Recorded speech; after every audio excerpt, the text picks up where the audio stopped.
Salut les devins, c'est Seikyu. On se retrouve aujourd'hui pour se parler des épisodes 15 et 16 de Bleach Guerre sanglante millénaire. Force est de constater que je n'ai pas eu beaucoup de temps et je n'ai toujours pas beaucoup de temps sous la main, donc je vais vous proposer mon avis sur ces deux épisodes de manière assez concise et en substance, et ainsi que me focaliser sur certains sujets d'analyse très précis, en particulier de la nouveauté apportée par ces deux épisodes. Il est vrai qu'il y en a eu beaucoup, il y a d'ailleurs eu pas mal de retraits issus du manga, je vais pas les signaler si jamais ils les mettent plus tard, comme ça si vous êtes animé only, vous serez pas déboussolé à cause de moi. Du coup, pour le deuxième épisode de cette partie 2, le 15e donc en tout de la série, pas le dernier en date mais l'avant-dernier, j'ai trouvé sympathique, mais en même temps peut-être un petit peu anecdotique. Même si j'ai grandement apprécié le déroulement des événements, etc., il m'a paru un petit peu plus flemmard, vraiment en appui sur ses acquis, prenait pas trop de risques. Le manga n'était pas forcément sublimé, en tout cas pas tout le temps, et même quand il en avait l'air, quand on regarde au détail, l'animation était pas si soignée que ça, la mise en scène était un petit peu plus au rabais, l'épisode brillait surtout par sa fin sur Ichigo Irasu Sando, avec Mayuri. Quand on parle de briller, il est devenu la lumière incarnée. C'était plus une sorte d'apéritif pour l'épisode 3, le relationnel Askin-Mayuri m'a beaucoup plu. Du côté de Soifon et de Hitsugaya, c'était moins appuyé je trouve, moins costaud, moins solide, même si ça prenait beaucoup de l'épisode. Je pense pas en avoir parlé, mais ce fond rouge aussi a tendance à me déranger. Je sais pas ce que vous en pensez si vous étiez lecteur du manga. Si vous avez vu aussi bien la version originale noir et blanc que les versions colorisées, on n'était pas du tout dans ce choix-là. C'est un choix sympathique, mais moi ça me fait toujours un peu chier. C'est un peu comme le tournoi du pouvoir ou ce genre de choses. Ils choisissent des fonds assez simplistes, assez simplés, parfois dans des teintes de couleurs qui sont un peu ternes ou qui vont bien contraster avec les personnages. Ça va permettre au travail du staff derrière sur les personnages ou les décors de briller littéralement. En plus, les Japonais aiment beaucoup mettre en avant les codes couleurs, etc. Donc voilà, on sait comment ça marche. Bon, malgré tout, ce rouge, je sais, c'est la guerre sanglante millénaire, mais si l'auteur lui-même ne l'avait pas choisi dans le manga, je trouve que c'est un choix un peu risqué de l'animé, il se passe vraiment rien en plus dans ce fond-là. Il y a un sentiment de staticité supplémentaire qui en ressort, parfois on a l'impression de voir des PNG animés, je caricature bien sûr, je serais pas capable de faire un dixième de ce que le staff fait sur l'épisode, mais je peux pas m'empêcher de cacher ce que je ressens non plus, donc voilà, l'épisode 2 pouvait briller et à la fois paraître assez fade, et de manière générale, partie 1 et 2, avec ce fond rouge quasiment généralisé, hormis flashback ou autre, je trouve que ça crée une sorte de sentiment de lassitude. L'épisode 3, le 16e donc, en tout de la série, c'était, j'ai envie de dire, du grand art. C'était à mettre, franchement, dans le même sac, le même panier que le tout premier épisode, donc le 14 de cette deuxième partie. J'avais vanté les mérites de cet épisode-là à mes yeux, et le troisième pour moi est au moins du même niveau, peut-être même mieux. On n'est pas encore dans ce que la série pourra proposer de mieux, en matière d'animation et autres, j'en suis pleinement conscient. Cela dit, il y a quand même un très très bon niveau, de très très bons choix qui sont faits.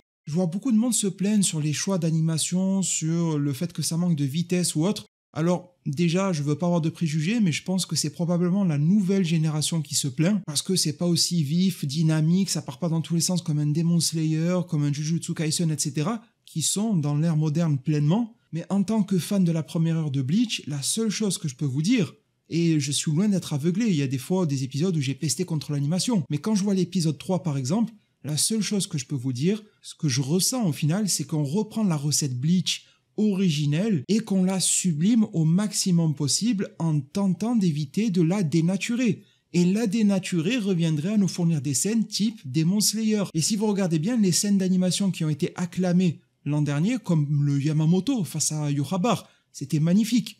Mais est-ce que c'était réellement fidèle à ce qu'est Bleach à l'origine ?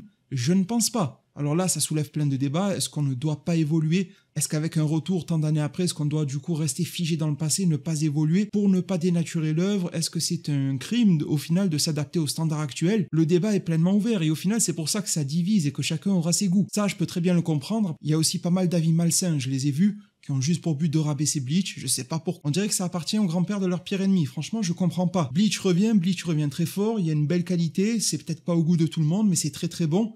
Il y a un travail magnifique, les dessins sont sublimes, c'est du grand art, même dans le deuxième épisode que j'ai moins apprécié. Je vois beaucoup de monde se plaindre de l'animation, mais je vois pas grand monde, j'en ai vu quelques-uns, je vais pas mentir, mais je vois pas grand monde vanter les mérites des dessins. Quasiment chaque plan est irréprochable. Je vous avoue que sur cette saison 2, je me suis pas renseigné dans le gros détail des noms, etc. qui sont dessus, mais je leur tire mon chapeau. Quand je vois ça, je me dis j'ai affaire à de vrais artistes. Évidemment, le troisième épisode, s'il m'a beaucoup plus séduit, c'est parce qu'il regagne tout ce que le deuxième avait perdu. Un niveau de soin au niveau de la mise en scène, une animation plus détaillée, qui ne m'a pas spécialement donné l'impression d'être flemmarde, des rajouts intéressants, des petites réactions de personnages, Akon avec Mayuri, l'emphase préservée par l'animé concernant le Bankai de Ikkaku, bref, des petits détails comme ça pour les fans qui font plaisir, qui permettent de se poser des questions. Et en parlant de questions, il y a eu quelques points majeurs soulevés par ces deux épisodes, par le 15 et le 16, dont un qui est un petit peu le fil rouge au final, c'est cette espèce d'entraînement de cheminement de Ichigo via Hirazu Sando, comme le dira Ichibe. Alors ça devient difficile de parler de ces sujets-là, alors que la plupart d'entre vous, je crois, sont des spectateurs de l'anime et n'ont pas spécialement lu le manga. En tout cas, je sais que c'est le cas pour une bonne partie d'entre vous, donc c'est des sujets difficiles à décortiquer, parce qu'à mon sens, ça fait du lien avec les romans, dont nous n'avons que le premier tome en France, ça fait du lien avec la suite du manga,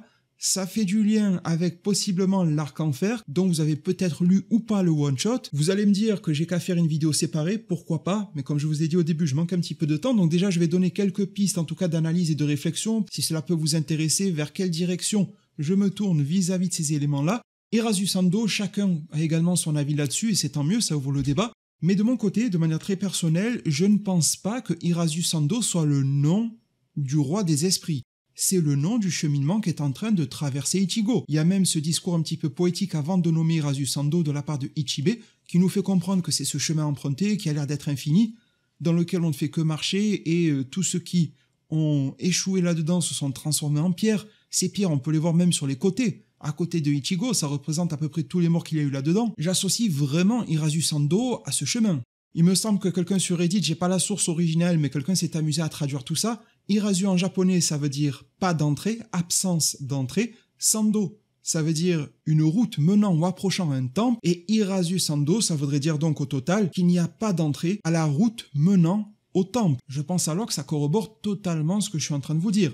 Par contre, cela dit, une fois que l'on est un petit peu plus éclairé sur ce Hirazu Sando, si jamais vous n'êtes pas lecteur du manga, sachez que c'est un rajout pour l'anime. C'est pour ça que vous devez voir pas mal de monde, vidéaste ou non, peu importe, en train de se pencher sur le sujet. Mais une fois que cela est dit et que l'on combine les éléments à la fois des épisodes 15 et 16, notamment et surtout les espèces de flashs très brefs que l'on a vus en toute fin d'épisode 16, il ne fait nul doute pour moi que même si Hirazu Sando n'est pas le roi des esprits, eh bien que l'anime va, d'une certaine manière, mettre la charrue avant les bœufs et nous raconter l'histoire du roi des esprits. L'histoire que l'on est censé découvrir plutôt partiellement dans les romans, et non dans cet arc-là. C'est donc un énormissime bonus pour l'anime qui semble se profiler ici. Je suis convaincu que l'intégralité de ces visuels que l'on a vus, encore une fois ces flashs que reçoit Ichigo, etc., sont directement liés au roi des esprits. Bien évidemment, via le fait que Ichigo emprunte cette route, c'est lié à l'objectif de Ichibe que Kyoraku Shensui nous a sous-entendu il y a une semaine ou deux, là où il se demandait si Ichibe n'avait pas un second agenda à suivre plutôt que d'aider à tout prix la Soul Society en recrutant Ichigo et en l'entraînant. Peut-être que je me fourvoie, mais j'ai réellement l'impression que toutes ces pièces du puzzle s'emboîtent. Si vous avez lu le manga et ses ramifications, vous savez pourquoi Ichigo est là, vous savez ce que peut avoir Ichibe en tête ou pas, et donc vous savez que ces flashbacks sur le roi des esprits sont totalement cohérents et légitimes ici. Par contre, ils sont surprenants, parce qu'en théorie, on n'est pas censé savoir grand-chose sur lui au cœur de cet arc. C'était d'ailleurs quelque chose qu'on pouvait lui reprocher, et qui va être a priori corrigé. Donc ça, c'est un excellent point. Et je pense qu'avec ces toutes petites scènes qui durent peu de temps en fin d'épisode, on est en train de tout connecter. L'arc Guerre sanglante millénaire paraît beaucoup plus pertinent, beaucoup plus cohérent, et au final devrait être beaucoup plus complet que sa version manga. Donc déjà ça en soi c'est très cool. On amorce et on intègre, voire on complète des éléments apportés par les romans, notamment par la trilogie en question dont le premier volet existe traduit en France officiellement. Et à la fois ces drôles de pupilles que l'on a vu apparaître sur Ichigo dont je tairai le nom, mais qui parlera bien évidemment aux fans de Bleach, bien que ça soit une version modifiée, vous l'aurez remarqué. Ça vient boucler la boucle parce que ça fait également écho à ce qui va se dérouler dans l'arc plus tard, vous le verrez très rapidement, mais ça donne aussi l'impression de faire du lien avec les éléments du passé, dont notamment ces espèces de spirales au nombre de 4, tout comme les pupilles d'Ichigo, qui nous ramèneraient à l'origine des mondes, au péché de la Soul Society que j'avais déjà traité en vidéo, à l'origine même du roi des esprits, et à l'origine des mondes. Parce que l'on pourrait très facilement considérer que le monde dans lequel on se situe sur ce visuel-là est le monde originel, et les 4 sphères que l'on visualise ici, c'est un petit peu comme les univers dans Dragon Ball Super que vous voyez à côté des Zeno. Ce sont les 4 autres mondes. Le monde des terriens, le monde des holos, la Soul Society Seretei et l'enfer. Enfin bref, plus je vous en parle, plus je suis motivé à vous faire une vidéo séparée, j'espère trouver le temps. L'épisode 16 nous a démontré pas mal de subtilités. Encore une fois, pour faire réponse à ce que je peux lire sur les réseaux, quand je vois qu'il est dit que la pilule qu'apporte Urahara Kisuke à Mayuri, ça sort comme un cheveu sur la soupe, ça n'a pas été prévu, etc. C'est un power-up ou un sauvetage qui sort absolument de nulle part, une facilité. Enfin, je veux dire, ça a été présenté en saison dernière sur Kilgeopi que absorber le holo lui causait des torts, et on vient me sortir que ce n'est pas cohérent que d'ingérer du holo par les Quincy leur génère de gros problèmes, voire les approche de la mort. Enfin, c'est purement logique. En tout cas, ça a été établi par l'auteur que cette facilité-là arriverait. Le relationnel Mayuri-Urahara est juste parfait, je trouve. Un peu différent de la manière dont il est dépeint dans le manga, mais il est vraiment au top ici. On ressent un peu plus le respect mutuel entre les deux, mais aussi le fait que les deux n'arrêtent pas de se surpasser l'un l'autre. Urahara Kisuke paraît toujours avoir un coup d'avance sur Mayuri, mais si l'on regarde bien, la balance a tendance à s'équilibrer. C'est toujours à l'avantage de Kisuke, mais pas autant qu'avant. Déjà, il a cette marque de respect, il l'appelle Kurotsuchi, capitaine Kurotsuchi, et cette fois-ci, les deux ont apporté des éléments pour aider la Soul Society. Ce n'est pas unilatéral, même si Urahara prend quand même les honneurs. Il arrive dans la Soul Society après en avoir été banni, et ce, juste après avoir montré à Mayuri qu'il avait mis sur lui une puce pour communiquer, c'est quand même assez fou, et c'est lui qui prendra parole au sein de l'ex-Seretei détruit, pour dire à tous les possesseurs de Bankai de venir assimiler sa nouvelle trouvaille pour être sauvé. Cela dit, Mayuri a brillé dans l'épisode précédent en montrant comment détourner le vol des Bankai, comment se mettre à l'abri des ombres. D'ailleurs, nouvelle subtilité du studio d'animation. Si Mayuri a l'air d'un arc-en-ciel ici, au sein de son laboratoire purement fait de lumière, alors que dans les ombres, c'était lui qui était lumineux, de manière plutôt jaunâtre. Pourquoi? Car les personnes en charge du studio Pierrot sont au courant du fonctionnement de diffraction de la lumière. Si j'en prends la définition de Futura Science, c'est un phénomène par lequel les rayons lumineux, issus d'une source ponctuelle, sont déviés de leur trajectoire rectiligne lorsqu'ils rasent les bords d'un obstacle opaque. En gros, pour vulgariser de manière assez bête, quand il y a une forte convergence de lumière pure, elle va se disperser en forme d'arc-en-ciel. Et là, comme la lumière vient de toutes parts, comme Mayuri est submergé de lumière au sein de son costume lumineux, c'est lui-même qui représente l'arc-en-ciel. Je ne sais pas si cela serait pleinement valable scientifiquement, on s'en fiche un petit peu, mais pour un être fait de science au sein de l'œuvre, je trouve que c'est extrêmement et finement bien pensé de la part des studios d'animation, sachant que c'était un détail que l'on ne comprenait pas venant du manga, et que l'auteur lui-même n'avait peut-être même pas pensé à l'origine. Alors au-delà de cet épisode assez fort en action et également en émotion, moi une scène Omaeda avec Soifon, etc., ça me touche beaucoup. Le relationnel, la symbolique, en plus avec Omaeda et sa petite sœur qu'on a vu dans un précédent épisode et tout ça,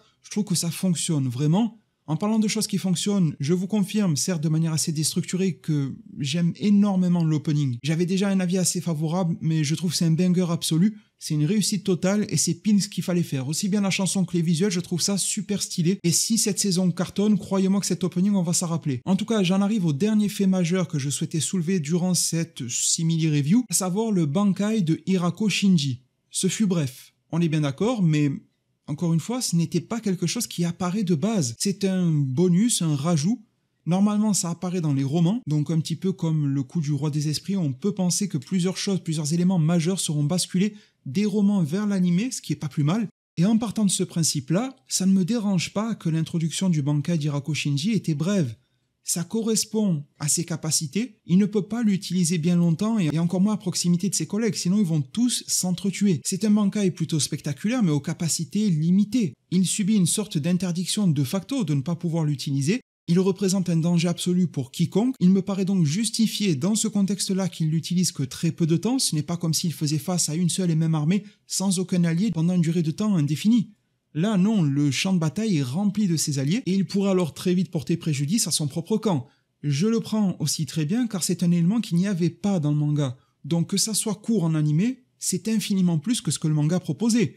Je remarque aussi que le design de son Bankai est différent de ce que vous trouverez dans le jeu Bleach Brave Souls ou dans le roman d'origine qu'il a introduit. Ça serait bien senti aussi qu'il y ait des évolutions dans les pouvoirs, que l'on nous fasse comprendre dans un sens ou dans l'autre qu'à un certain moment son Bankai est plus ou moins évolué, ce qui permet d'indiquer le changement de forme et d'apparence. Au niveau de la mise en scène, alors bon, il y a de la 3D, Les Bankai en 3D, je vous avoue que ça me fait bien chier. Heureusement qu'on est sur un studio qui l'exploite bien, sa CGI, tant mieux, malgré tout ça saute aux yeux directement. En mettant ça de côté, je trouve que la mise en scène était vraiment un hommage à Bleach et Brave Souls, aussi bien sur les mouvements et plans de caméra, sur la manière dont c'est exprimé. Je sais pas si vous avez remarqué, dans le jeu Brave Souls, on entend souvent les voix durant les attaques ultimes, etc., avec une sorte d'écho, de résonance. Je sais pas si je suis le seul à avoir remarqué ça, je pense pas. Et j'ai l'impression qu'ils en ont insufflé à l'intérieur de Hirako Shinji ici, surtout que ça correspond bien au fait qu'il bouleverse totalement l'essence. Que celui-ci soit en référence un petit peu à Bleach Brave Souls me va, j'espère que ça sera pas le cas tout le temps. Faut pas que ça devienne un animé Toys R Us, vous voyez, faut pas que ça devienne une pub pour un jeu vidéo à Noël sur M6, donc il faut que ça reste quand même un animé de qualité, avec la mise en scène digne de ce nom.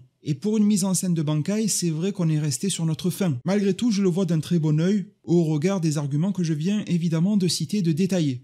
Mais très cher devin, cela met un terme à ce retour que j'avais à vous faire sur les épisodes 15 et 16 de Bleach, Guerre sanglante millénaire. J'espère vous retrouver nombreux en zone commentaire pour pouvoir tous vous lire, vous répondre un maximum qu'il me sera possible et toujours avec un immense plaisir.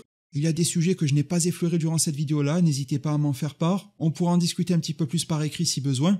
Avant que le Shikai de Hirako Shinji n'affaiblisse nos sens, n'hésitez pas à foncer sur le bouton j'aime pour me laisser un petit pouce en l'air, ça aidera énormément cette vidéo, à vous abonner et activer la cloche des notifications. Je vous remercie de tout cœur, prenez tous extrêmement bien soin de votre futur, et à plus pour de prochains arts divinatoires.